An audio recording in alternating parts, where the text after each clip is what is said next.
Hello, my name is Amanda O'Brien, and I want to take a couple minutes to tell you about 1820 wine. 1820 wine produces rhubarb wine made with Maine-sourced rhubarb. The wine is sophisticated and sustainable and brings wine drinkers back to the natural farming culture of wine. The wine is very good, but also very approachable. We celebrate Maine, our local farmers, and sharing good wine with good people. Once we had a great product, we knew we needed a great name.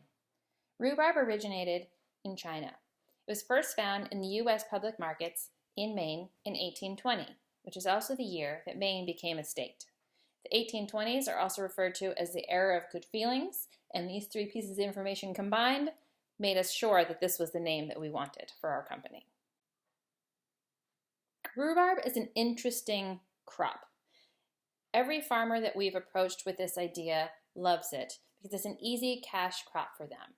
If they have the space, they can easily just put rhubarb in the ground and know it's going to come up. It doesn't take a lot of maintenance, and it's prepared for the weather that Maine has to offer it. Rhubarb almost grows like a weed. No one who has rhubarb in their yard or on their farm doesn't have enough. You always have too much rhubarb. Because of its uniqueness and its bitterness, it makes it a wonderful candidate for making wine. Our team is comprised of Pete Dubuck and Amanda O'Brien.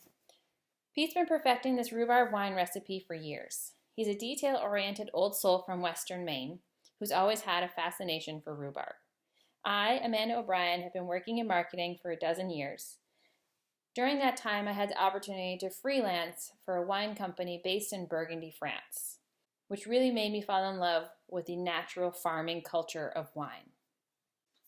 Something I fell in love with the Burgundy spirit of wine is they don't add a lot to their wines. What happens to their crop is what happens to their wine. If it hails, it hails. If it's a wet year, it's a wet year. What they make is what they make. They don't add or try and change the flavor. The landscape that we're walking into is primed for our product. We're well positioned to fit in with the craft beer boom and the focus on locally made and natural products.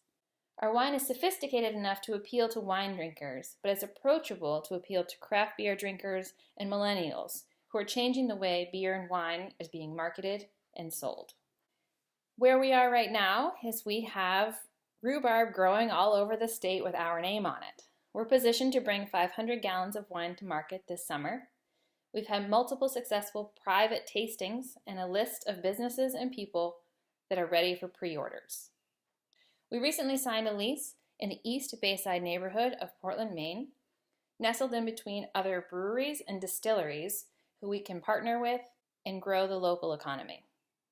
We are currently members of the Maine Center for Entrepreneurial Development's Top Gun program. We've also developed a tight financial plan to be primarily bootstrapped for the next 2 years and to show profit so that we'll be commercially viable for significant investment in equipment and growth in year 3. What we're looking for is partners from seed to sip. We're looking to add more farmers so that we can get more rhubarb, anyone among the distribution channel, restaurants, markets, and end consumers. We're looking to apply for small grants and minor investments to assist with covering overhead while we are pre-revenue in our first year.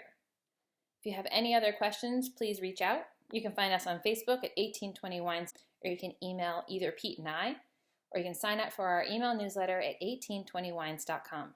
Thank you so much for this opportunity. Cheers!